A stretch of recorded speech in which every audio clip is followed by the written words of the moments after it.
అవి చూడండి, అవి ఎంత నల్లగా అయిపోయాయో. ఇదైతే పూర్తిగా పాడైపోయింది. ఇది కూడా వేయండి.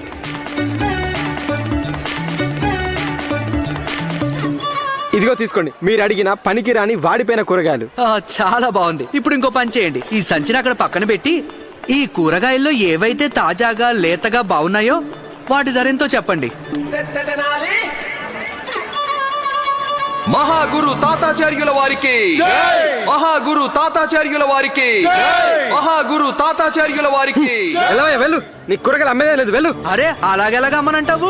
నేను కూరగాయలు తీసుకునే వెళ్తాను. అలాగా? నువ్వు ఎలా తీసుకెళ్తావో నేను చూస్తాను. ఏది కొంచెం తాకి చూపించు. అలాగా? అంత మాట అనేసావా? ఇదిగో మీ దుకాణంలో కూరగాయలు తీసుకున్నాను. ఇప్పుడు ఏం చేస్తావో చేసుకో. చూడు పంతులు, ఇప్పుడే చెప్తున్నా, మా కూరగాయలు ముట్టుకోవద్దు, లేదంటే బాధపడతావు. మళ్ళీ అదే మాట. ఇదిగో చూడు, నీ కూరగాయల్ని ముట్టుకోవడమే కాదు, వాటిని మెళ్ళలో కూడా వేసుకున్నాను. ఇప్పుడు చెప్పు, ఏం చేస్తావో చెప్పు. ఈసారి కనుక నువ్వు వాటిని తాకావంటే నిన్ను వదిలిపెట్టేది లేదంతే.